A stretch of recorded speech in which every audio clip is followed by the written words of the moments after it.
자, 학생 여러분 안녕하십니까? 지난 시간에 기아에 대해서 말씀을 드렸는데, 기아의 역사적인 배경을 간략하게 말씀드렸어요. 지난 시간에 한 내용 중에 역사적인 배경, 그 내용은 그냥 가볍게 쭉 들어주시면 되겠습니다. 자, 지난 시간에 말씀드린 내용 중에서 도형이라는 단어를 얘기한 게 있습니다. 아마 학생들이 궁금해 하실 텐데요. 우리가 사물이 갖고 있는 성질들, 크기와 모양과 색깔과 위치와 또 재질과 용도와 등등 기능, 이러한 다양한 어떤 성질들을 내가 생각을 해서 이름을 붙일 때, 이때 이 이름을 붙이는 성질들을 사물이 갖는 성질이라고 얘기를 합니다. 그 중에 도형이라는 것은 크기와 모양과 위치, 이 세 가지는 암기를 해두면 좋겠습니다. 이 세 가지의 성질을 수리적 성질이라 합니다. 이 수리적 성질만을 고려해서 어떤 사물을 생각할 때, 이때 그것을 우리가 도형이라고 얘기를 합니다.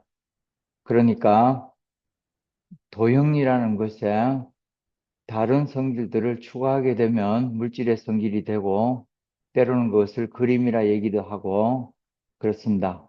그런데 우리가 기하를 배운다, 수학에서 다루는 내용은 물질의 성질이 아닌 또는 그림으로 나타내는 그러한 어떤 관념상의 어떤 것들을 얘기하는 것이 아니고, 우리의 관심사는 어떤 모양으로 되어 있을까, 비교할 수 있는 크기가 어떤 것일까, 또 어디에 어떤 형태로 놓여 있던가, 거기에 주목을 해서 그것을 수학의 어떤 이론에 의해서 이해를 하고, 또 우리가 육안으로 보거나 만져보거나 느껴볼 수 있거나 실제 하는 또는 관념상의 어떤 것들을 수학적인 관점에서 이해를 하고 평가를 하고 분석을 하고 예측을 하기 위해서 수학이라는 것을 배웁니다. 그 중에 한 도구가 도형인 겁니다. 이 도형을 우리가 수학적인 어떤 이론에 근거해서 이해를 하는, 그렇게 배우는 것을 기하학이라고 합니다. 오늘은 기하학, 이제 오늘부터 본론에 들어갈 텐데요. 한 가지 들어가기 전에 먼저 말씀드릴 수 있는 것은, 제가 설명드리는 내용 중에서 어떤 경우든 기하든 대수든 공부를 할 때 문제풀이를 많이 한다, 문제풀이를 많이 요구하고 많이 풀어라고 얘기하는 사람들이 있는데 중요하지 않습니다. 문제풀이는 정말 1도 중요하지 않습니다. 이론적인 베이스가 없는 상태에서 문제를 푸는 것을, 그걸 숫자 놀이라고 합니다. 수학은 결코 숫자 놀이가 아닙니다. 숫자 놀이의 과정은 초등학교 과정에서 이미 끝나기 때문에 중등 이후에 배우는 수학은 이름 그대로 수학입니다. 학문이라는 얘기입니다. 따라서 이것은 과정 중에는 연산이 들어가지만 그것이 수학적으로 어떤 의미를 갖는지, 대단한 의미의 뜻을 이해하고 그 문제를 풀었을 때에 수학적 의미를 알고 풀었다, 이렇게 얘기를 합니다. 그래서 수학적 의미를 이해하고 있는가라는 관점에서 문제를 만들어서 풀었을 때 그 문제의 퀄리티가 높은 것이지, 단지 연습에 의해서 결과를 낼 수 있는 문제를 다량으로 푸는 것은, 그것은 초등 과정에서 하는 일이지, 비록 중학교나 고등학교 과정의 진도를 나가면서도 만약에 그런 행위를 하고 있다라고 하면, 그것은 진도는 중학교나 고등학교 과정에 어떤 챕터를 꺼내놓고 있지만 실제 하는 행위는 초등의 연산의 반복일 뿐입니다.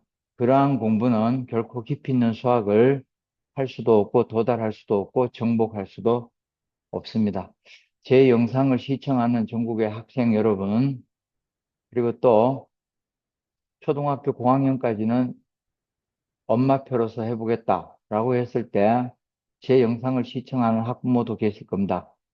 이때 제 영상의 도움을 받으려면 정확한 개념 이해가 무조건 먼저입니다. 그래서 개념 이해에 대한 설명을 제가 할 때 그것은 매우 집중해서 그 설명이 무슨 뜻으로 얘기를 하고 있는지를 이해하려는 노력이 필요하고, 그 다음에 이해된 내용은 문제화했을 때 어떤 형태로 나타나는지 이제 문제를 제가 제시를 할 텐데, 문제를 제시할 때 주의사항이 있습니다. 반드시 제가 문제를 제시했을 때는 학생 여러분들이 제 문제의 풀이를 보면 아니 됩니다. 절대로 보면 안 되고요. 자기가 스스로 그것을 풀어봐야 되는데, 제가 문제를 제시하고 여러분들이 언제 다 풀었는지를 확인할 방법이 없기 때문에 잠깐 한 10초 정도, 그 정도 인터벌을 두고 그 다음에 제가 실제로 어떻게 푸는지를 보여드릴 텐데, 이때 여러분들은 그 풀이를 보면 안 됩니다. 반드시 문제가 제시되면 영상을 스탑시키고 문제풀이를 보지 않는 상태에서 본인이 충분한 시간을 두고 직접 문제를 풀어보도록 하세요. 그런 다음에 도저히 풀리지 않거나 했을 때 마지막으로, 또는 풀렸는데 어떤 형태로 풀 수 있는지 다양한 어떤 풀이 방법, 그 풀이 방법 안에는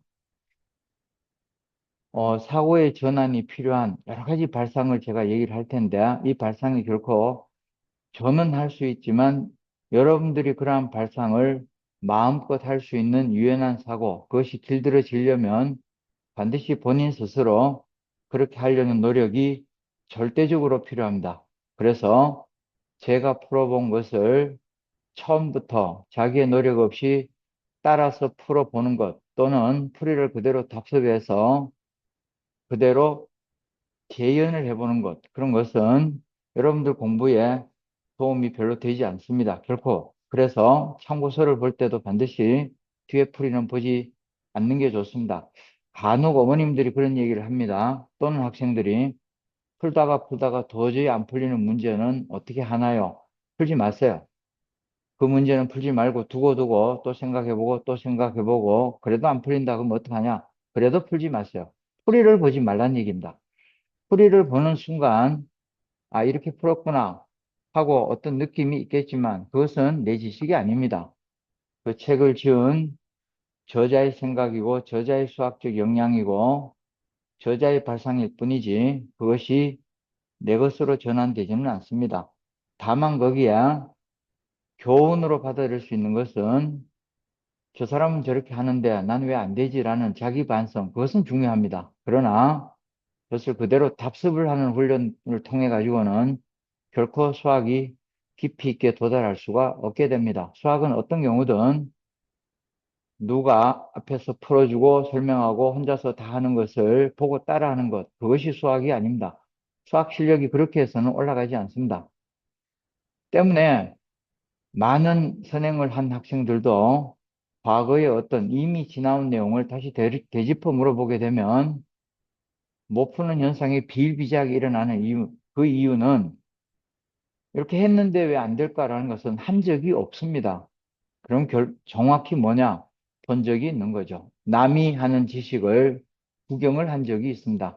예, 그러한 공부법을 중지하라는 얘기입니다. 그래서 제가 오늘부터 본론으로 들어가게 되는데, 기하의 본론, 예, 중학교 1학년 기하, 초등학교 기하부터 해서 고등학교 일부 기하까지를 설명을 하게 될 텐데, 이때 개념은 제가 설명하는 그대로 온라인 상태에서 들으시는데,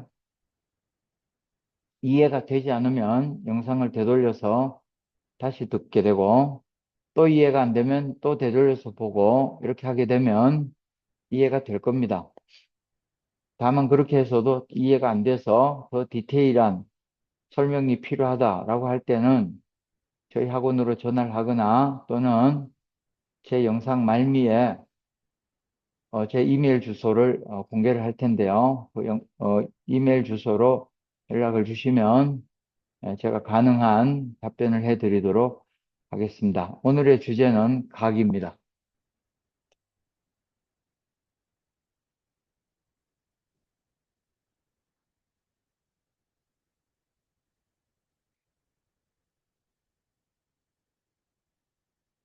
자, 기하에서 제일 먼저 사용하는 것이 각인데요. 각이라는 개념을 설명하기 전에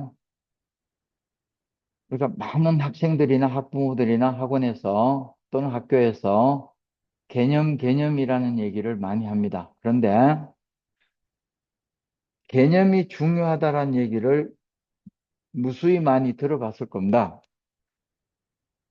제 생각에는 수학 공부를 할 때 가장 먼저 해야 될 거는 개념 공부입니다. 그런데 개념이 중요하다라고 강조를 하지만 그건 틀린 말입니다. 개념이 중요한 게 아니라 개념이 중요한 이유를 아는 것이 중요한 겁니다. 개념이 중요한 이유를 알아야 개념이 중요하다를 비로소 내가 시인을 하게 되고 중요하니까 개념에 역점을 둬서 공부를 해야지라는 마음이 생기게 되고 공부의 순서를 개념, 문제풀이, 확인, 자기 반성, 이러한 과정을 거쳐가면서 올바른 공부를 하게 됩니다. 따라서 개념이 중요하다가 아니라 개념이라는 것이 도대체 뭐길래 중요하다고 할까? 즉, 개념이 중요한 이유를 아는 것이 중요합니다.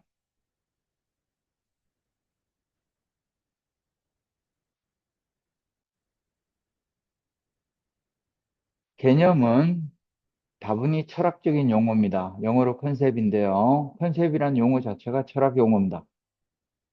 그러니까 우리가 개념이라고 했을 때 먼저 떠오르는 것은 공식이 떠오르거나 또는 루틴하게 반복되는 어떤 규칙이 떠오르거나 또는 로직이 떠오르거나 이러한 것을 개념이라 하지 않습니다.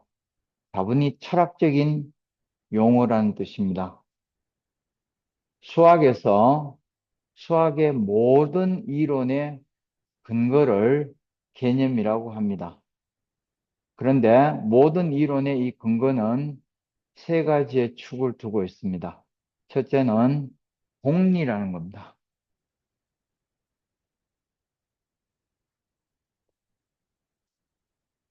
공리는 수학의 성질이 무엇이냐라고 누가 묻는다면 여러 가지가 있습니다. 그 중에 가장 대표적인 수학의 성질이 뭐냐라고 하면 어떤 사람은 논리라 얘기하고 어떤 사람은 뭐 많습니다. 여러 가지 얘기를 하겠지만 엄밀성입니다. 엄밀성. 그 논리의 구성이 엄밀하다 이렇게 이럴 때도 있고 이럴 때도 있고 이렇게 해도 되고 저렇게 해도 되고가 아니라 그 결과치가 항상 논리의 구성 자체가 일정한 결과에 도달할 수 있도록 철저히 엄밀성을 갖고 있다. 엄밀성을 뒷받침할 수 있는 것은 논리라는 겁니다. 이치에 맞다 그런 얘기입니다. 이때 공리라는 것은 이치에 맞느냐 안 맞느냐를 우리가 확인하는 것을 증명이라고 하는데 수학을 공부하다 보면 증명을 하지 않고도 당연히 그러하다라고 우리가 이미 먼저 대전제 조건으로 받아들여야 할 진리가 있습니다. 가령 예를 들어서 한 점을 지나는 직선은 무한계입니다. 자, 수학을 배우지 않는 사람들한테 물어보더라도 누구나 무한계 존재한다라는 것은 알고 있습니다. 이때에 한 점을 지나는 직선이 무한계 존재한다라는 사실은 우리가 그냥 받아들입니다. 증명을 해보니까 무한계 존재한다는 사실이 드디어 확인이 되어서 무한계 존재하는 게 맞네라고 사용하지 않는 겁니다. 이때에 한 점을 지나는 직선이 무한계 존재한다는 사실은 증명을 하지 않고 우리가 그냥 받아들여도 되는 진리라고 이렇게 전제합니다. 이렇듯 수학에서는 증명을 하지 않고도 당연히 그러하다라고 받아들이는 어떤 대전제 조건들이 있습니다. 수학에 많은 이론이 있지만 각 이론마다 공리들이 있습니다. 자, 공리는 증명하지 않고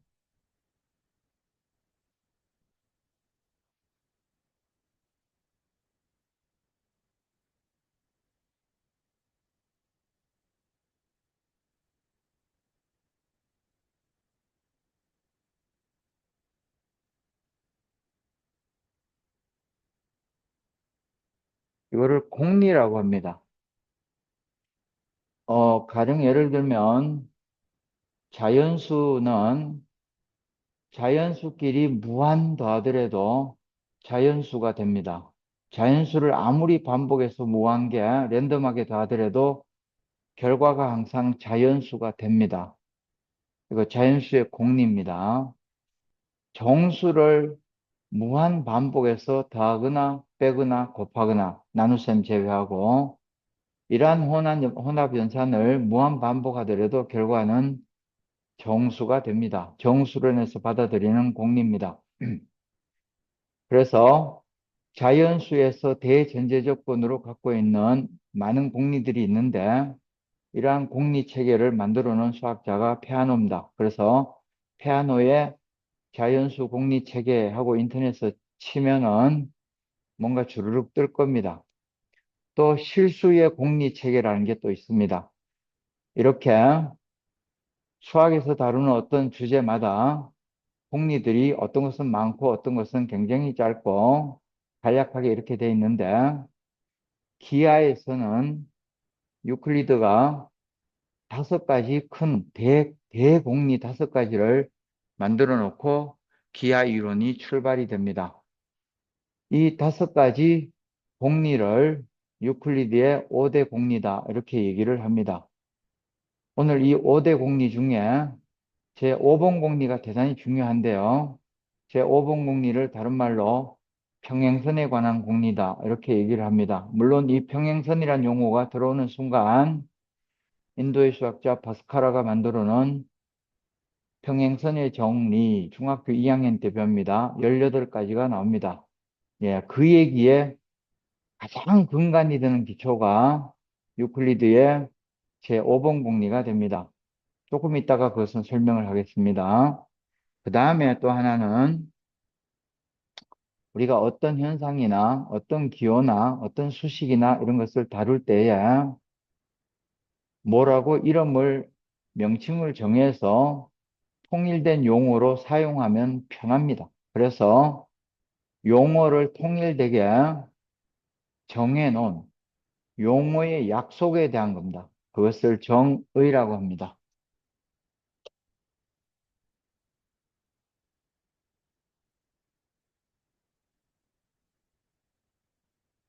자, 여기서 약속이라는 것은 당연히 통일된 약속을 이야기합니다.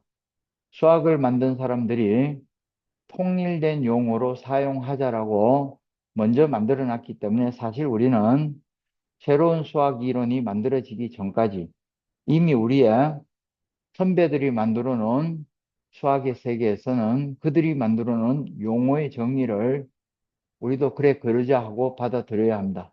다만 새로운 수학 이론이 만들어진다면 만든 사람이 각각의 어떤 용어를 그가 뭐라고 하자, 난 이렇게 쓰자 하고 뭔가 주장을 하게 되고 그것이 또 우리 지구촌의 모든 인간들에게 하나의 이론으로 받아들여진다라고 하면 또 새로운 용어가 만들어지게 되겠죠. 그러나 학생 여러분들은 적어도 지금 공부하면서 새로운 이론이 만들어지는 그때까지는 이미 만들어진 용어를 그대로 따라야 합니다.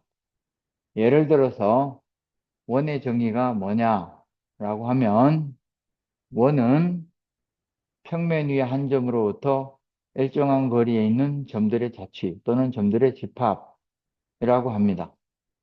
자, 여기서 오늘 기하를 공부하기 때문에 굉장히 어려운 용어 3가지가 나옵니다. 하나는 점이고, 하나는 선이고, 하나는 면입니다.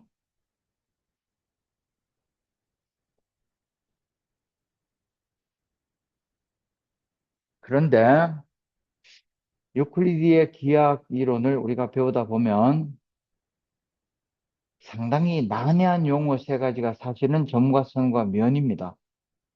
이게 왜 난해하냐 하면 점과 선과 면은 유클리드가 용어의 정의를 해두지 않습니다. 그래서 이것을 무정의 요소라고 합니다.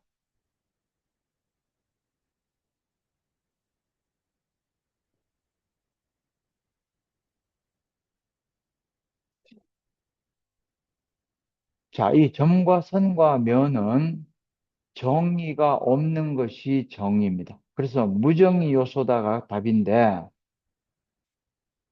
그러면 여기서 정의되어 있지 않는 이 세 개의 용어를 우리가 마음껏 쓰려면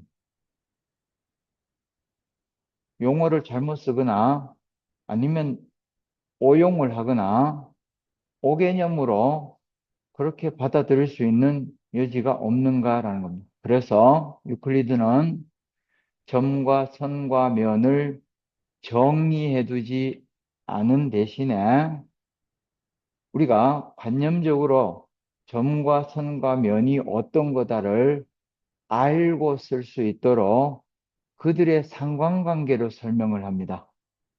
점은, 점은 크기가 없습니다. 이것은.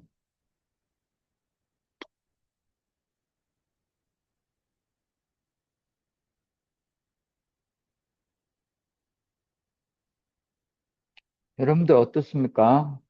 선은 길이라는 것이 존재하죠. 크기가 비교되기 때문에 길이라는 단위로 크기를 비교합니다.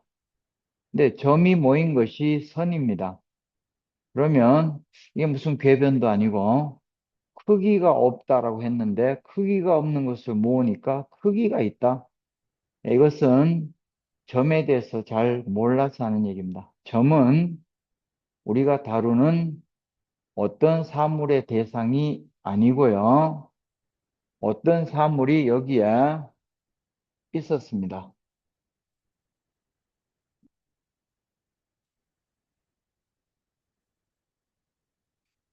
칠판에, 칠판에 어떤 사물이 있었습니다. 그러면 이제 여러분들한테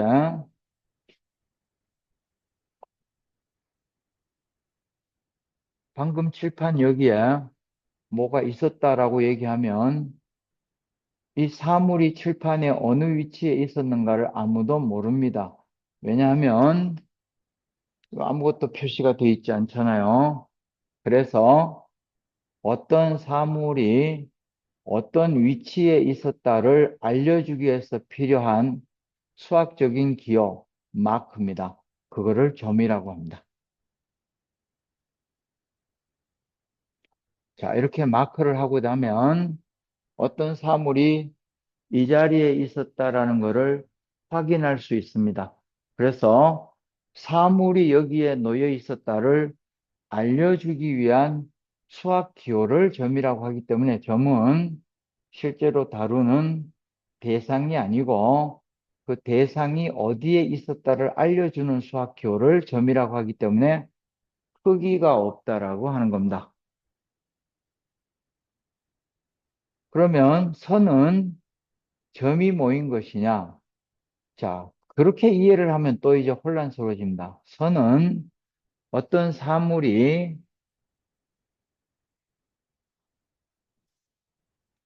여기서부터 여기까지 이런 하나의 영역을 차지하면서 이렇게 놓여 있었다. 또는 어떤 곤충이 여기서부터 여기까지 가고 있었다. 라는 것을 수학으로 표시하기 위해서 해놓은 수학 기호를 선이라고 합니다. 그래서 선은 넓이가 없습니다.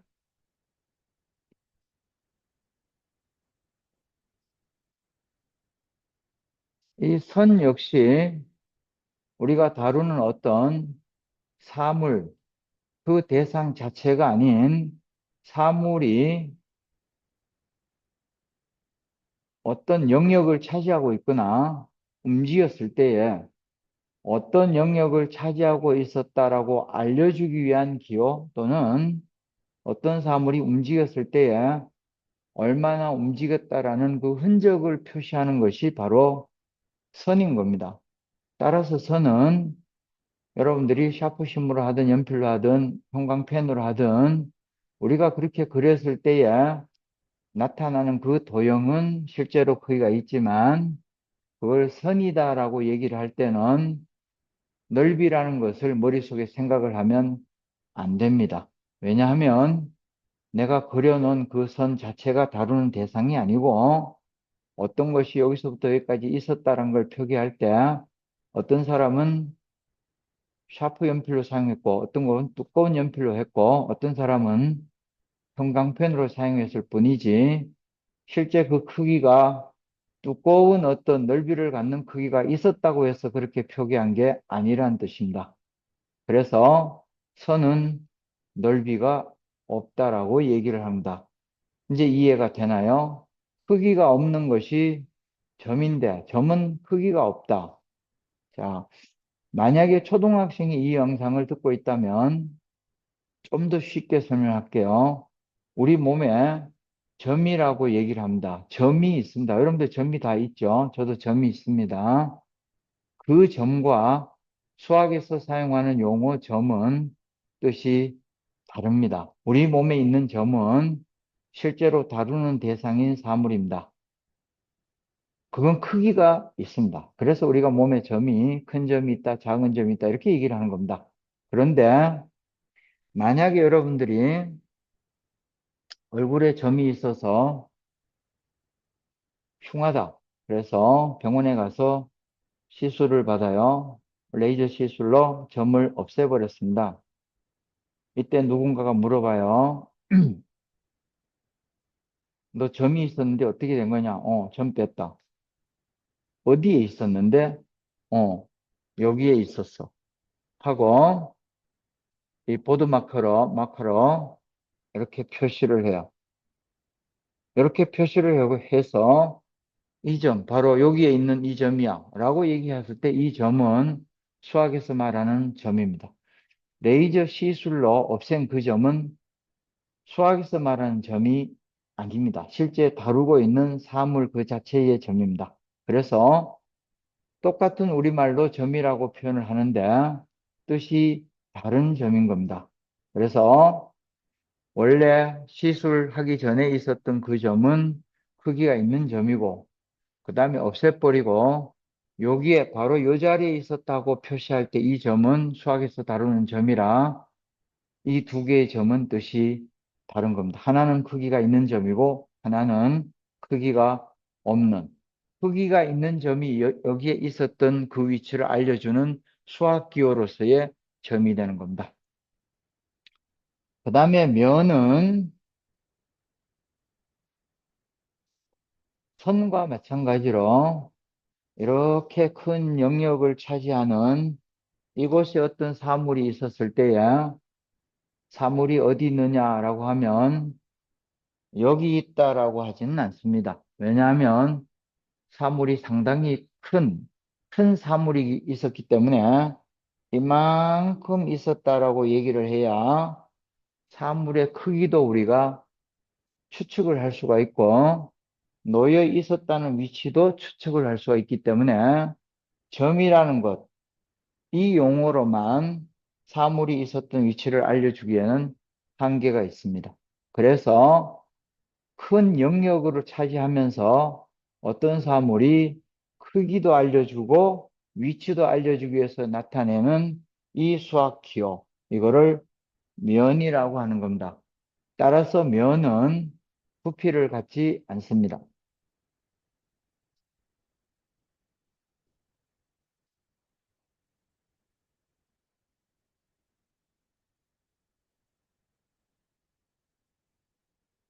이렇게 다루는 용어가 점선, 면, 기하에서 무정리 요소가 세 개인데요. 이 세 개밖에 없습니다.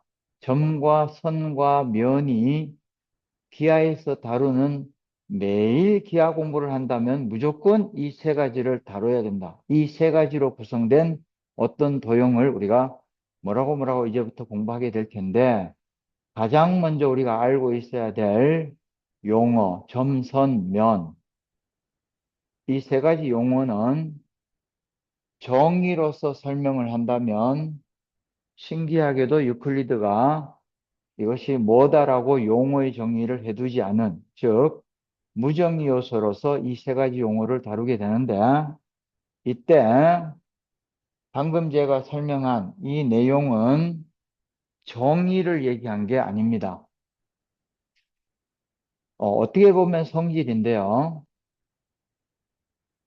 그럼에도 불구하고 용어를 정리해 두지 않고 쓰다 보면 오용을 하거나 오개념으로 받아들일 수 있기 때문에 유클리드는 점과 선과 면을 좀 더 다양하게 그들의 상관관계로 다시 설명을 해둡니다. 뭐라고 설명을 해두냐면 선의 양 끝은 점이다. 선의 양 끝은 점이다. 즉 점과 선입니다. 그래서 점과 선의 상관관계로 좀 더 점과 선의 의미가 어떤 건지를 알도록 설명을 해두고 있습니다. 그렇다고 점의 정의가 선의 양 끝점이다 이렇게 얘기하지는 않습니다. 그렇게 정리해두지 않고 있습니다. 그 다음에 면의 경계는 선이다 이렇게 되어 있습니다. 이거 역시 선의 정의를 얘기하는 게 아니고 선과 면의 상관관계로 우리가 이해할 수 있도록 유클리드는 그렇게 상관관계로 설명을 해두고 있습니다. 이 세 가지를 점과 선과 이 면이라는 용어, 무정의 요소인 이 세 가지를 기하에서는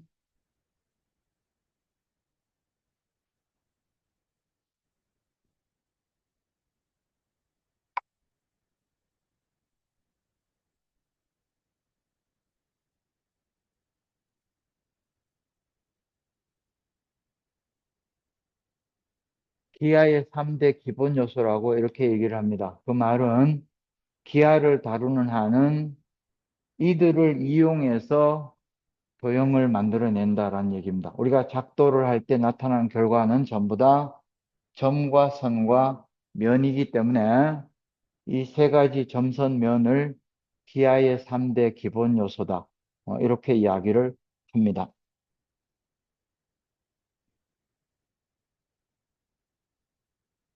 수학 공부에서 가장 많은 분량을 차지하는 것이 바로 세 번째 개념입니다. 정리입니다.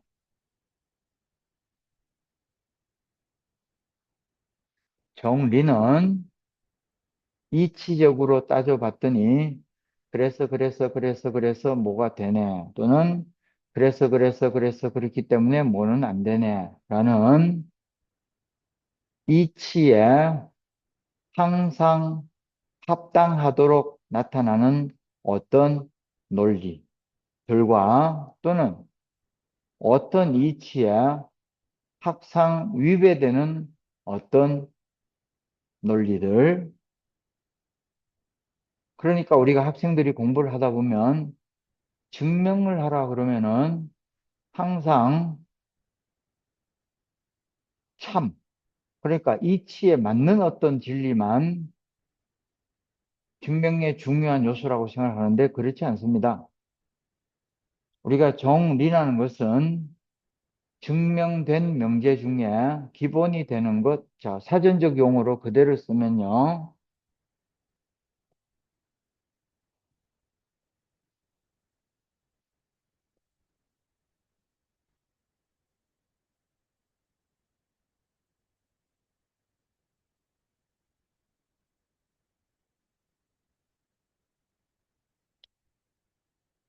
어, 반드시 증명을 해서 왜 그런가라는 것을 확인할 수 있는 어떤 진리들을 말합니다. 그 중에 이 사전적 용어가 조금 어려운 용어가 있습니다. 이 기본이 되는 것, 이게 무슨 얘기냐 하면, 자, 어떤 수학자가 그게 왜 성립하느냐라는 것을 논리적으로 설명을 해요. 그러면 또 다른 사람이 정말 그게 맞을까 하고 또 따져봐요. 또 다른 사람이 따져봐요. 또 다른 사람이 수없이 많은, 무수히 많은 사람이 어떤 주장에 대해서 그게 과연 맞는가라고 증명을 해본 바, 그것은 완벽하게 맞다라는 결론에 도달을 되어 있는 그러한 어떤 진리 중에서 우리가 기하 공부를 할 때 늘상 일상적으로 그 이론을 써먹어야 되는, 빈번하게 써먹어야 되는 그러한 정리들이 있습니다.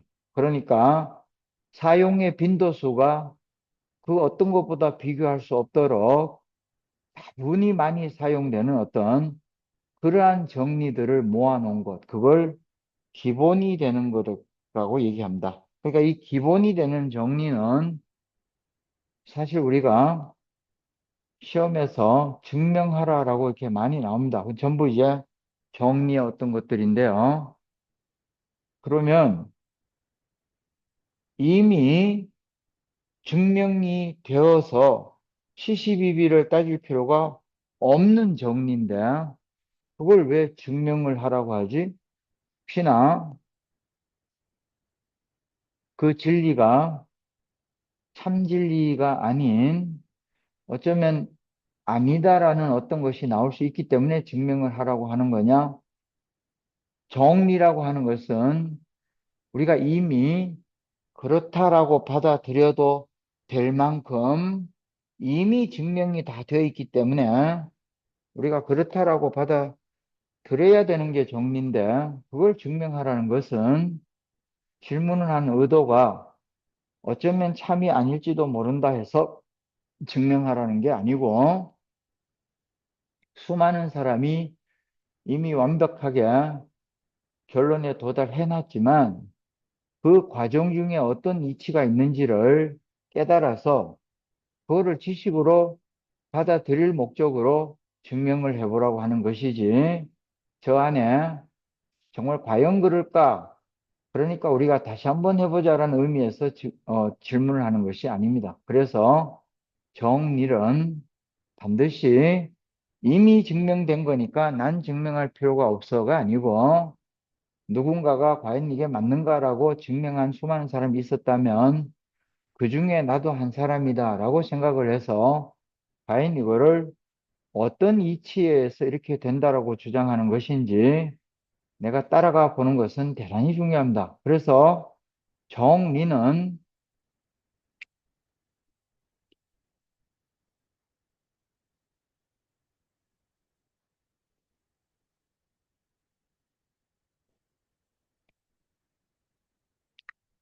반드시 증명을 해봐야 된다. 정리는 정의처럼 그냥 암기해서 그대로 받아들이면 큰일 납니다. 그런데 많은 학생들이 사실은 정리를 정의처럼 받아들이는데 문제가 있습니다. 우리가 수학에서 얻을 수 있는 지식은 결론을 암기해서 그렇다라고 무비판적으로 받아들이는 것을 지식이라 하는 것이 아니라 그 과정 중에 이루어지는 어떤 논리의 근거들을 이해하고 그것을 또 활용을 해서 우리가 미처 이 앞에 놓여 있지 않은 어떤 새로운 것들을 만들어내고 하기 위해서 수학을 배우는 것인데 그러기 위해서 그 힘은 바로 논리적으로 왜 그렇게 되는가라는 많은 어떤 논리의 근거들을 이해하고 활용하는 능력을 내 몸으로 또는 내 머리로 체화되어 있을 때 그것이 가능하니까 정리를 정의처럼 암기를 하는 것은 수학 공부가 아닙니다. 이렇게 공부하는 것을 초등학교 4는 초등 과정에서 늘 해왔던 연산의 반복과 같은 거라고 이해하면 됩니다. 그래서 아무리 유명한 정리일수록 증명을 해보는 것이 중요합니다. 예를 들어서 우리가 피타고라스 정리다라고 하면 직각삼각형에서 두 변의 제곱의 합은 빗변의 제곱과 같다. 네, 결론이 이겁니다. 이걸 외우면 안 됩니다. 그럼 과연 왜 그렇게 될까?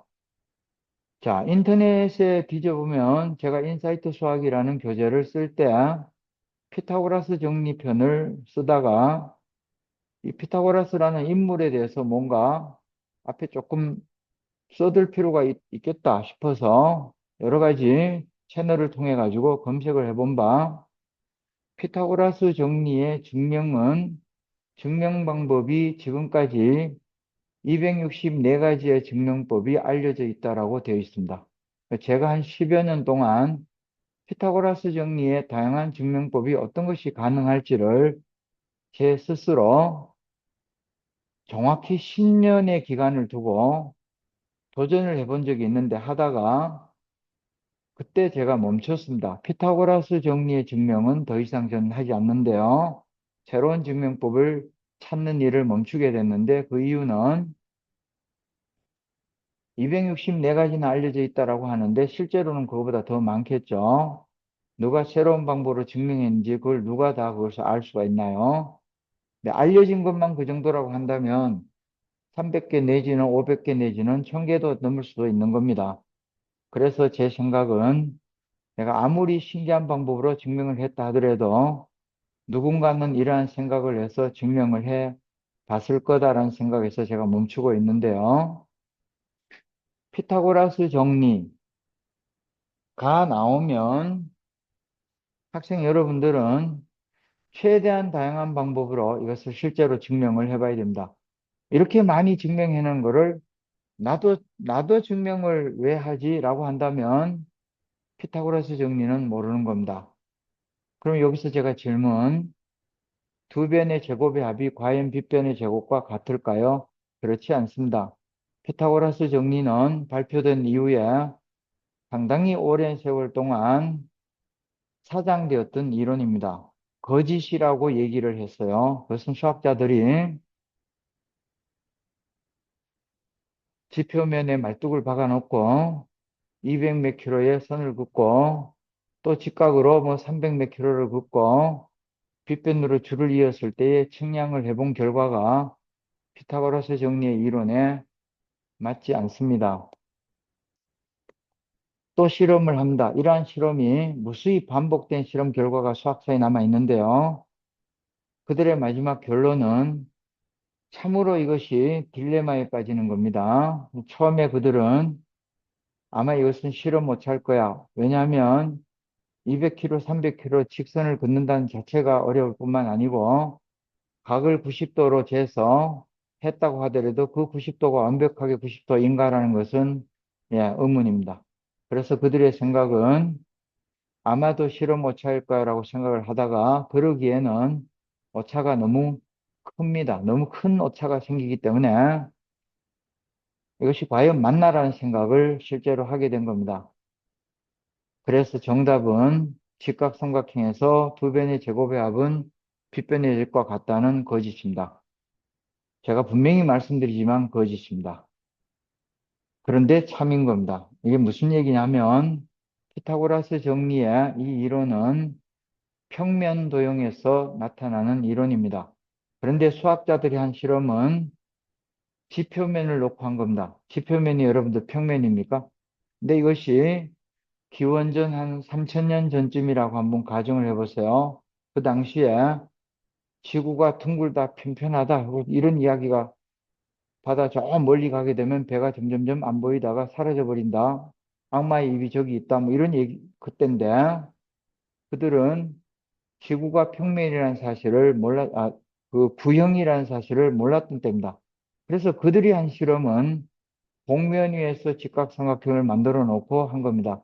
피타고라스가 주장한 피타고라스 정리는 평면 도형의 이론인데 그들의 실험은 복면, 즉 공간에 두고 이 실험을 했던 것입니다. 그러니 당연히 피타고라스 정리는 맞아떨어지지 않는 겁니다. 그래서 결론은 직각삼각형에서 두 변의 제곱의 합은 빗변의 제곱과 같다는 거짓이고요. 평면 도형일 때의 참인 것입니다. 만약에 이 고등학생들이 제 영상을 본다면 제가 무슨 말을 하는지 잘 이해할 겁니다. 뉴턴의 운동 법칙들을 우리가 열심히 공부하지만 참입니다. 그러나 거짓인 겁니다. 그것을 극단적으로 상황을 바꾸게 되면 뉴턴의 이론으로는 맞지 않는다를 여러분도 알 겁니다. 바로 현대물리죠. 그래서 고전물리의 이론이 참이지만 거짓이고 거짓이지만 참인 겁니다. 그것이 무슨 얘기냐? 만약에 제가 이렇게 쿵 두드린다면 위치 에너지, 운동 에너지, 충격 에너지, 뭐 해서 에너지 보존의 법칙 뭐가 다 맞아떨어져요. 그러나 더 빠르게 친다, 더 빠르게 친다, 빛의 속도로 친다 라고 했을 때는 뉴턴의 이론은 전부 맞지 않습니다. 누구의 이론으로 맞아떨어지느냐? 아인슈타인의 현대물리 이론으로 맞아떨어집니다. 초등학생들이 이 영상을 본다면 잘 이해가 되지 않을 겁니다. 예를 들어서 제가 하나 얘기를 할게요. 여기에 막대기가 있어요. 좌로 재면 길이가 얼마가 있겠죠? 만약에 이것을 사진으로 찍는다고 칩시다.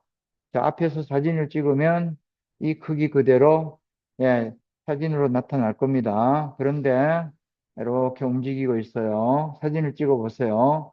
그러면 역시 이 크기가 나타날 겁니다. 좀 더 빠르게 지나가면서 사진을 찍어 보세요. 그러면 뒤에 이렇게 잔상이 남습니다. 그러면 이 막대기를 굉장히 빠른 속도로 마하 얼마 정도로 확 지나가게 하면서 사진을 찍어 보세요. 그러면 직선으로 나타납니다. 그럼 여기서 질문, 이 막대기가 직선입니까? 선분이잖아요. 그런데 사진에 나타난 그림은 직선이잖아요. 자, 그러면 이것이 무슨 얘기냐? 우리가 사진을 찍더라도 이렇게 찍었을 때와 이렇게 찍었을 때 또는 좀 더 빠르게 찍었을 때 상당히 극단적으로 빠르게 움직였을 때 찍은 그 사진의 결과는 이 막대기가 나타나기도 하고 막대기 원래 모습이 아닌 모양으로도 나타나는 것입니다. 그래서 우리가 물리에서 고전 물리와 현대 물리를 나누어서 우리가 이해하듯이 수학에서도 그러하다 그겁니다. 그래서 피타고라스 정리는 우리가 이해를 해야 될 것이 두 변의 제곱의 합은 뒷변의 제곱과 같다라고 무비판적으로 또는 증명 없이 받아들인 게 아니고 일단은 이 이론은 피타고라스가 만든 이론은 맞지만 평면도형의 이론이다 라고 이해를 하고 그 다음에 여러분들 반드시 수많은 증명을 해뒀다라고 나와 있지만 그럼에도 불구하고 여러분의 방법으로 증명을 반드시 해봐야 됩니다. 수학 공부를 할 때 전체적으로 공리는 아마 0.0001% 될까? 예, 그 정도 아주 작습니다. 각 주제마다 조금씩 있는데 공리가 이 세 가지 개념 중에 가장 쉬운 것이 공리인 겁니다. 왜냐하면 공리는 우리가 상식으로 받아들여야 될 어떤 전제 조건을 얘기하기 때문에 만약에 개념이 뭐다를 모르는 사람이 이 얘기를 듣게 되면 공리 저거 되게 어려운 거야. 그것이 아니라 제가 뭐라 그랬죠?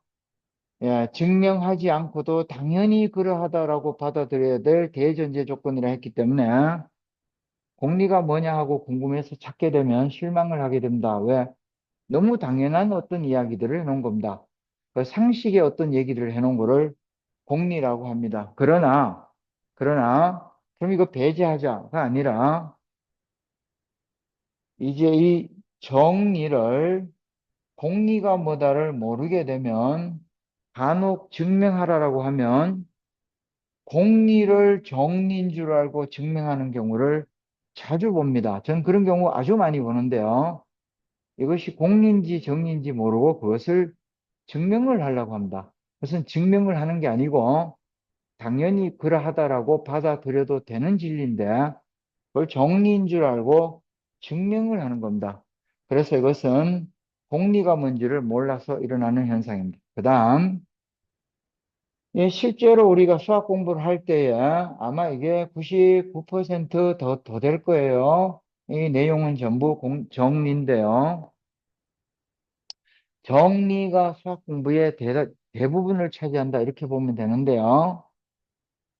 오늘 각이라는 것을 할 때, 요 공리와 정리 중에 방금 제가 이야기했던 공리를 정리로 잘못 알고, 예, 이렇게 하는 부분을 제가 설명할 겁니다. 자, 정리 중에는 이름이 많이 붙여 있는 게 있고요. 이름 없는 정리들이 있고요. 늘상 써먹는 정리가 아니고 가끔씩 나타나는 정리들이 있습니다. 우리가 문제를 풀 때, 이런 거 처음 봤는데, 이게 되네? 뭐, 그런 것들이 있습니다. 이름을 누가 붙여놓지 않는 것들입니다. 이런 것들을 소정리라고 합니다.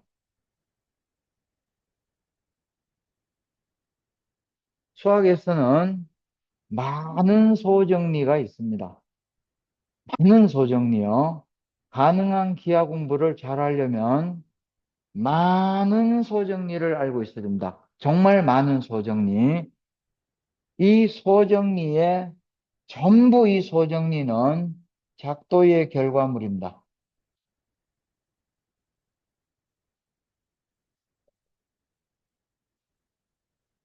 이 작도를 해보면 이럴 땐 이렇게 되고 이럴 땐 이렇게 되고 이럴 땐 이렇게 되고 나타나는 어떤 결과물이 왜 그런가 하고 따져보면 그래서 이렇게 되는 건데 그렇게 된지 모르고 나는 일단 그림을 그려보니까 도형을 그려보니까 이렇게 되더라. 그 다음에 왜 그렇지? 그린 결과가 이렇다 하더라도 왜 그런가를 논리적으로 따지게 되면 여기서 말하는 공리와 정리와 정리 어떤 것들이 이제 뒤죽박죽 이제 사용이 됩니다. 이렇게 해서 맞네, 맞네, 맞네 하고 모아놓은 것들인데 그 모아놓은 것을 하기 이전에 먼저 행위가 실제로 그려보는 겁니다. 그래서 작도가 대단히 중요합니다. 기하를 할 때는 무조건 작도를 빼고는 어떤 얘기도 할 수가 없습니다. 작도의 결과물을 기하 이론이라 하기 때문에 그렇습니다. 그래서 작도를 해보면 나타나는 어떤 그럴 수밖에 없는 어떤 형태의 도형들이 나타납니다. 그 논리적으로 왜 그럴까라는 거를 공리와 정의와 정리로 해석을 하게 되면 이래서 이렇게 되고 이렇게 해서 이래서 이렇게 되고 하는 이런 항상 나타나는 어떤 결론들이 있다면 그런 것들은 전부 이름 없는 소정리들이다 라고 이해를 하면 되고 이름을 붙여놨다고 해서 좀 더 중요한 정리 이름을 안 붙여놨다고 해서 저거는 무의미한 정리 그런 게 아니고 이름 없는 많은 소정리를 여러분들은 알고 있으면 좋습니다. 그것은 마치 100m 달리기를 할때 20m 앞에서 출발선을 먼저 앞쪽에서 출발하는 것과 같습니다. 무슨 얘기냐?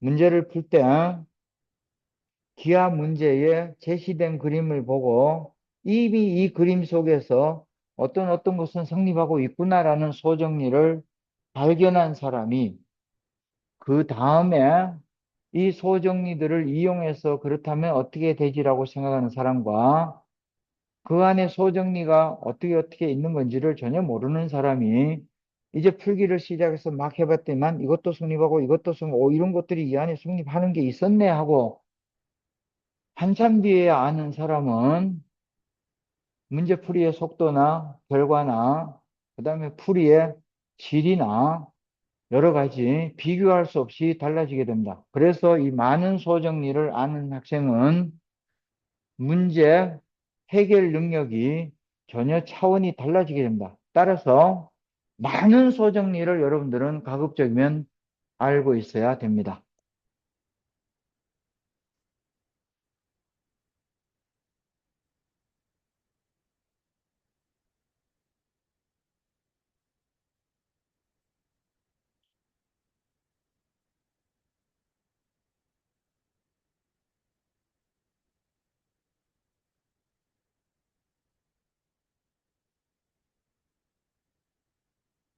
중학교 1학년 과정에 기본 도형을 배우다 보면 가장 먼저 나타나는 게 각이라는 개념입니다. 각, 앵글이죠. 각이 뭘까요? 제가 학원에 테스트를 보러 오는 아이들 중에 진도가 많이 나간 학생들이 그렇다는 뜻은 아닙니다. 진도가 많이 나갔는데도 불구하고 정상적으로 뭘 알고 배운 애들을 별로 본 적이 없습니다. 솔직히. 자, 예를 들어서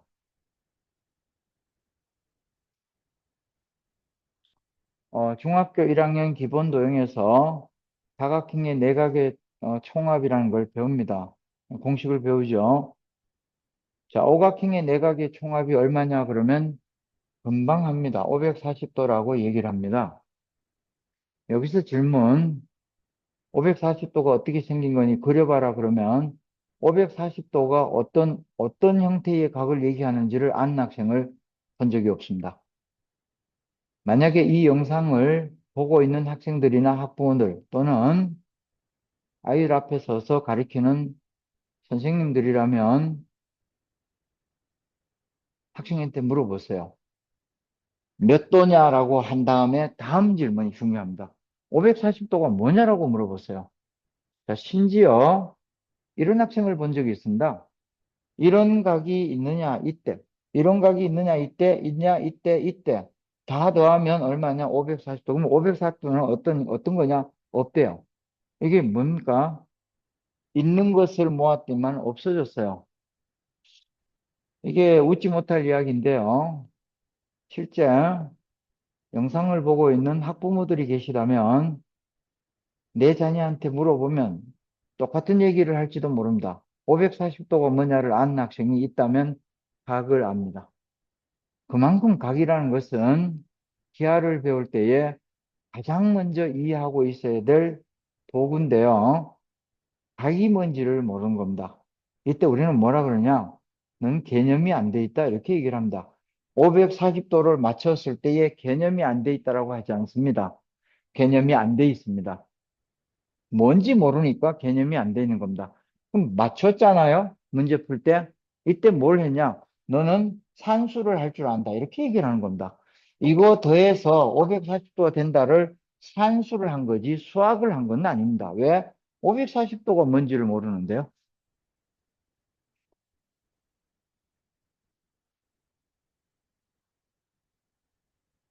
각은 방향과 관계 있는 개념입니다.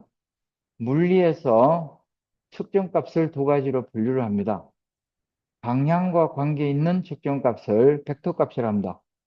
자, 우리가 기하 벡터에서 나오는 그 벡터 기호, 벡터 개념은 벡터 전체 개념 중에 일정한 방향으로 뭐가 움직였을 때 나타나는 기호, 그거를 다루는 내용이지 벡터 전체를 다루는 게 아닙니다. 방향과 관계 있는 개념을 벡터 값이라고 합니다. 각은 벡터 개념입니다. 방향과 관계 있는 겁니다. 자, 반면에 방향과 관계 없는 측정값을 스칼라 값이라 합니다. 그래서 우리가 물리에서 측정값은 두 가지가 되는데 하나는 방향과 관계 있는 크기, 그 다음에 방향과 관계 없는 크기, 즉 벡터 값과 스칼라 값인데요. 가령 예를 들어 속력은 방향과 관계 없는 빠르기입니다. 스칼라 값이라 합니다. 속도는 어떤 방향으로 얼마나 빠르게 움직였나의 개념이기 때문에 벡터 개념이라고 합니다. 자, 다시요. 길이는 어느 쪽에서 재나 똑같은 길이가 나타납니다. 그래서 길이는 스칼라 값입니다. 질량 스칼라 값입니다. 무게 방향성을 갖고 있습니다. 벡터 값입니다. 좌표 벡터 값입니다. 그래서 우리가 수학에서 다루는 모든 내용은 스칼라 개념과 벡터 개념 두 개가 섞여 있는데 그 중에 각은 벡터 개념입니다.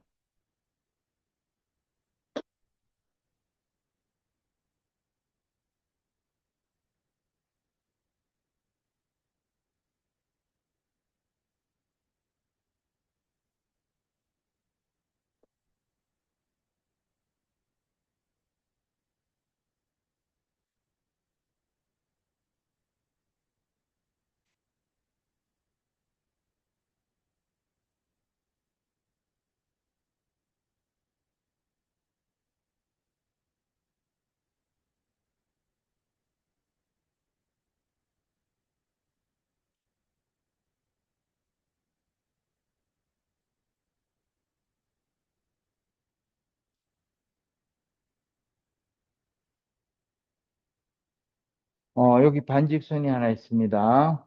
반직선이 한 점 O를 중심으로 시계 반대 방향으로 회전할 때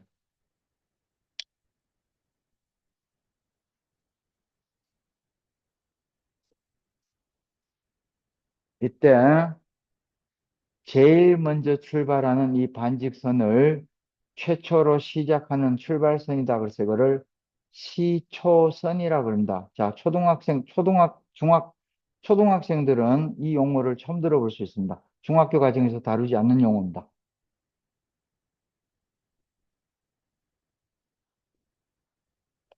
맨 처음에 잡고 있었던 이 반직선이 시계 반대 방향으로 이렇게 회전을 할 때, 이때 회전하는 이 반직선을 동경이라고 합니다. 움직이는 반지름이다. 지름, 움직이는 반지름이다. 예.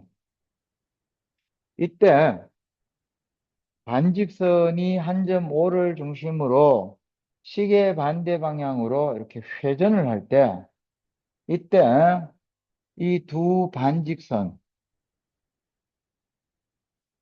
하나는 시초선이고 하나는 동경입니다. 이 두 반직선이 나타내는 기하학적인 모양,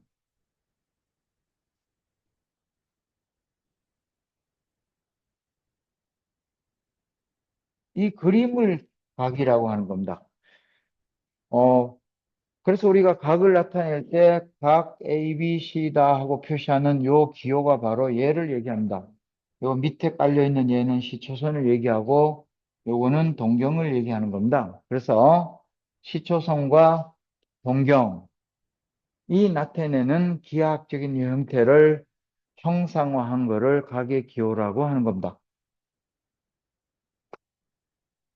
그러면 조금 전에 제가 무슨 말씀을 드렸냐면 방향과 관계 있는 값, 크기, 그것을 벡터 개념이라고 했는데요. 그러니까 여기에 방향과 관계 있기 때문에 만약에 저 동경이 시계 방향으로 회전하게 되면 어떻게 되느냐? 이렇게 회전을 했을 때에 시계 반대 방향으로 회전을 했을 때 나타나는 이 각을 양의 값이라 그럽니다. 그래서 플러스 몇 도라는 것은 시초선으로부터 시계 반대 방향으로 회전했을 때 나타난 이 크기를 재는 겁니다. 반대로 시초선으로부터 시계 방향으로 회전했을 때 이것을 음의 각이랍니다.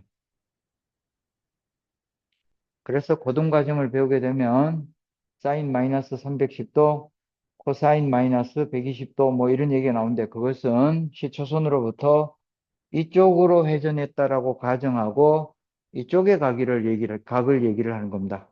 그러면 여기서 우리가 의구심이 드는 게 하나가 있습니다. 그 중학교 때는 각 중에 음의 값을 따지지 않았는데 그건 뭐냐? 그것은 바로 이런 겁니다.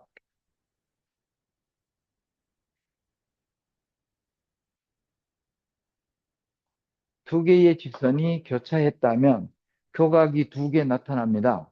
자, 여기 하나, 여기 하나. 이때 이런 교각의 크기를 이야기를 할 때 음의 각으로 표시를 한 적이 한 번도 없습니다. 교과에 나오지도 않습니다. 그것은 뭐냐 하면 중학교에서는 교과 과정이 벡터의 개념으로 가르치지 말고 스칼라 개념으로 가르치라 이렇게 되어 있습니다.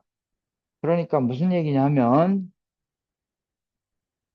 회전을 해서 나타나는 그 모양을 각이라고 하는 것은 가리키되 방향을 시계 반대 방향으로 회전한 것만 가리키라고 되어 있습니다. 그래서 여기를 시초선을 이렇게 잡고 얘가 이렇게 움직인 거로 보고만 가리키는 겁니다. 그래서 각이 음의 값을 다루지 않는 것입니다. 제한을 해두기 때문에 그렇습니다. 또 여기에 큰 값이 있다 그러면 이 값 역시나 여기를 시초선으로 보고 이렇게 따져서 가리키라고만 되어 있기 때문에 마치 스칼라 값처럼 양의 값만 따지게 되는 것입니다. 그 다음에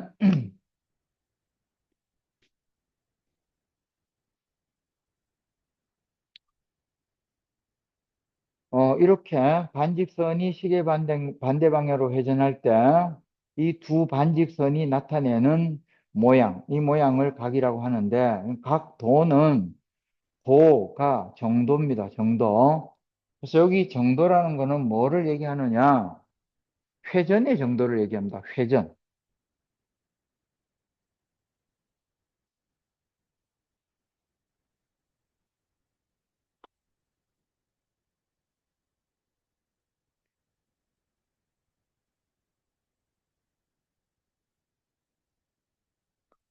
여기서 착각을 하지 말아야 할 것은 이 시초선과 동경이 이루는 이 사이에 나타나는 영역의 넓이가 아닙니다. 이 넓이를 할 수가 없는 것이 이것이 반직선이기 때문에 넓이는 무한대입니다. 크기가 결정되어 있지 않습니다.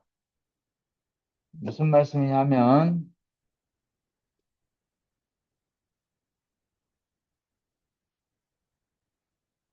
어때요? 지금 회전한 정도가 똑같이 나타냈을 때 우리는 이걸 같은 각이라고 합니다. 근데 만약에 이 사이에 나타나는 공간에 영역으로 얘기한다면 이게 훨씬 크죠.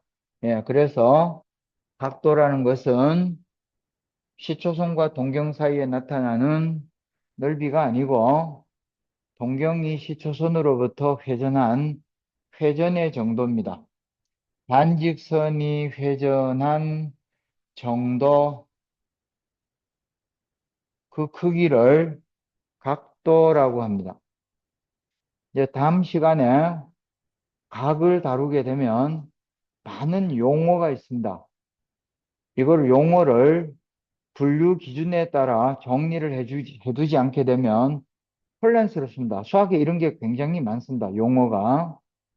그러니까 동위각은 뭐고, 동위각, 억각, 뭐, 동측내각, 뭐, 얘기를 하다가 예각, 둔각, 뭐, 거기다 우각, 열각, 그 다음에 뭐, 무슨 보각, 여각, 그러면 전부 각의 이름이 맞잖아요. 이게 도대체 이게 뭐냐? 예, 분류해서 제가 설명을 드릴 텐데, 오늘 마지막은 이 정도 크기인데요.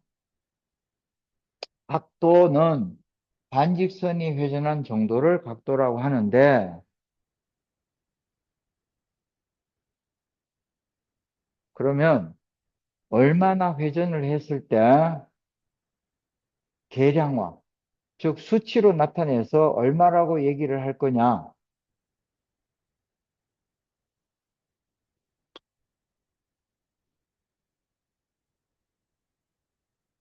지난 시간에 제가 기하는 유클리드의 기하 원론을 우리가 배우고 있다라고 했습니다.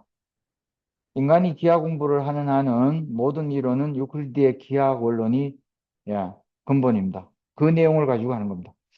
이때 기하 원론을 살펴보면 1페이지부터 마지막 끝까지 각에 대한 얘기가 무수히 나옵니다. 그런데 각에 대한 얘기가 나오더라도 이것을 계량화해서 지금 얘가 몇 도다 몇 도다라는 얘기는 숫자로 된 각의 표시가 단 1페이지도 없습니다. 한 군데도 나오지 않습니다. 이게 무슨 얘기냐면 유클리드는 회전한 정도에 따라 이만한 정도를 숫자로 얼마로 하자라고 그가 만들어 두지 않은 겁니다. 자, 이거는 기하학 원론에는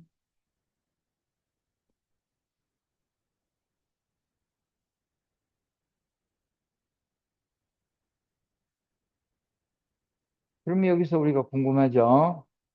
그 30도다, 60도다, 90도다 우리가 맨날 각을 다루는 한은 그게 과연 몇 도냐라고 따지게 되는데 이 도라는 것이 기하학 원론에 없는 내용인데 이걸 언제부터 어떻게 쓰게 됐지 이겁니다.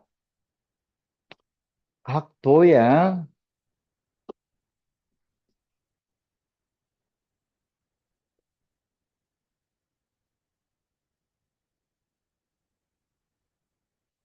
이 각도의 계량화는 유클리드가 만들어 놓은 이론이 아니고요. 고대 바빌로니아 사람들이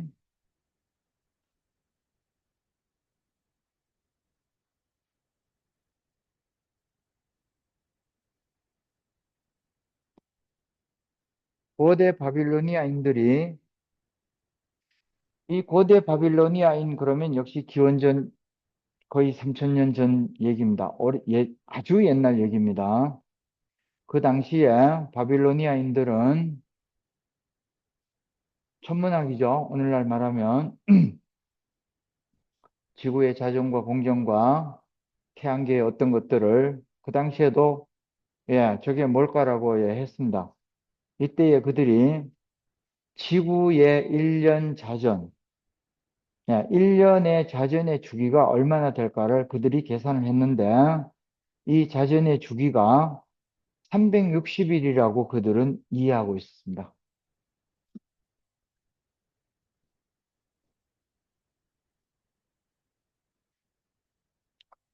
그러니까 오늘날 우리가 알고 있는 365일과는 5일의 차이니까 크죠. 그러나 아주 과거에 있었던 일이라고 생각을 하면 상당히 정교하게 1년이라는 그 날짜를 계산을 했다라고 이제 할 수 있는데요. 그들은 달력을 묘하게 만들었어요. 이렇게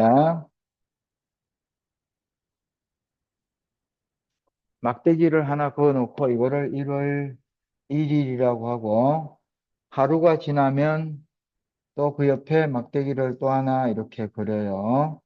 또 하루 지나면 또 이렇게 그려요. 달력을 이런 식으로 만들었습니다. 일정한 간격으로 이렇게 짝대기를 쭉 그어서 하다 보니까 360일이 되니까 여기에 겹쳐지는 겁니다.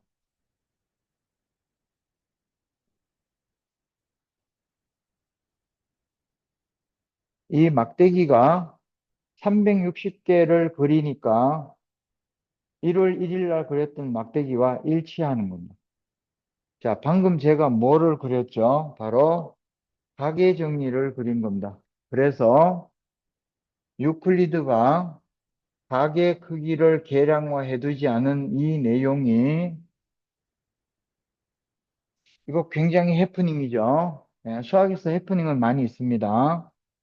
이 고대 바빌로니아인들이 1년을 360일이라고 그들이 알고 있었고 이와 같은 방법으로 달력을 이렇게 만들다가 보니까 마치 이 내용이 유클리드가 말하는 가계 개념과 똑같이 정확히 같은 겁니다.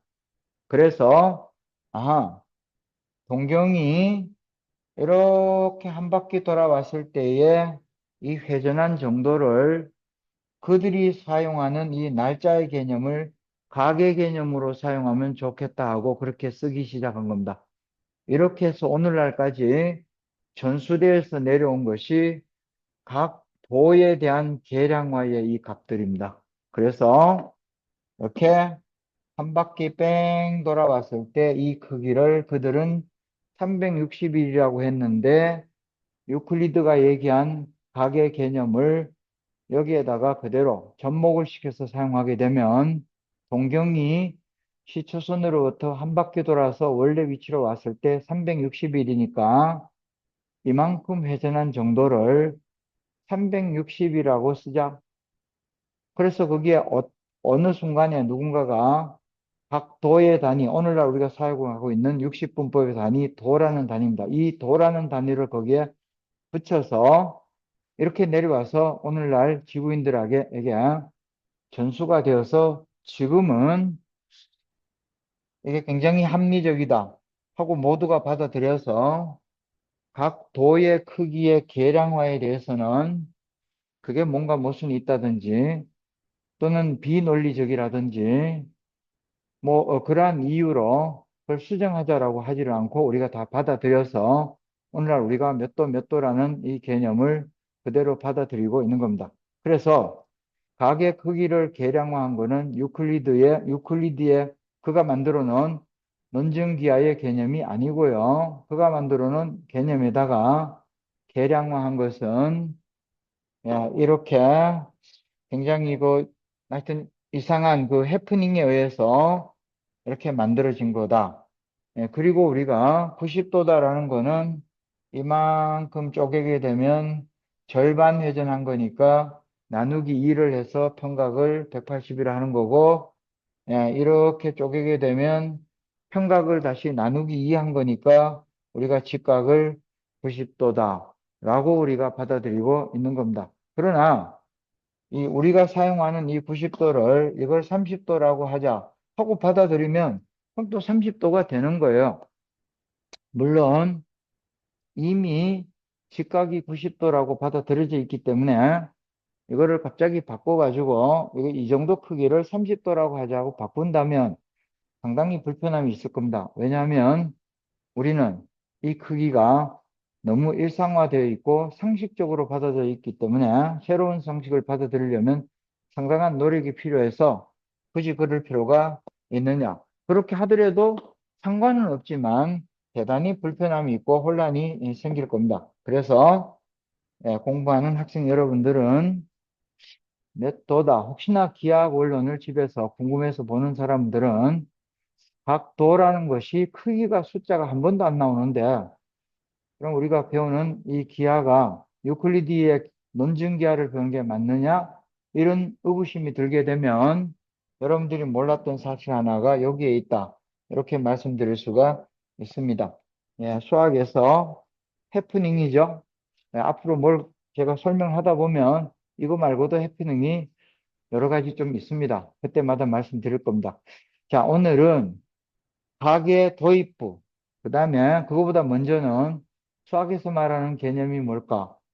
예, 아주 원론적인 이야기를 했습니다만은 이제 이렇게 해서 들어가게 되면 각의 수많은 용어와 그 다음에 이 각을 뭐 이등분 한다든지 이 각이라는 것을 작도를 했을 때 어떻게 도구로 사용될까 이런 구체적인 얘기를 다음 영상에서 설명을 드릴 겁니다. 자, 지난 시간에 제가 무슨 말씀을 드렸냐 하면 이 영상은 복습을 굉장히 제가 강조를 했는데요. 그것만큼 예습을 해주시면 좋은데요. 항상 영상 말미에는 다음 시간에 무엇을 할 건가라는 것을 예시합니다.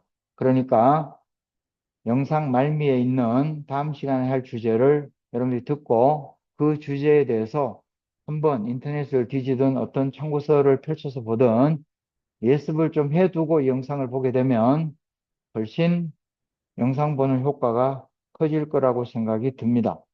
다음 시간에 할 내용은 가계 단위법, 단위법 60분법과 호도법, 60분법과 호도법, 단위법입니다. 그것과 가계 용어들, 그러니까 예각이냐, 동각이냐, 직각이냐, 뭐 이 용어들, 크기에 따른 분류, 위치에 따른 분류, 상관관계에 따른 분류, 우리가 사용하는 수많은 가게 용어들입니다. 얘들이 뭘까? 그 다음에 또 하나, 아까 제가 공리라고 말씀을 드렸는데요. 유클리드의 5대 공리 중에 제5번 공리, 평행선에 관한 공리가 동측내각과 관계가 있습니다. 그래서 혹시나 예습을 한다면 유클리드의 5대 공리가 뭔지를 한번 찾아보시고 그 안에 제5번 공리, 다섯 번째 공리가 평행선에 관한 공리인데 그게 뭔지를 먼저 찾아보시면 동측내각 설명을 할 때 쉽게 이해가 될 것입니다. 자, 오늘은 여기까지 가계에 대한 도입부를 말씀드렸습니다. 여러분들 큰 도움이 되기를 바랍니다. 네, 감사합니다.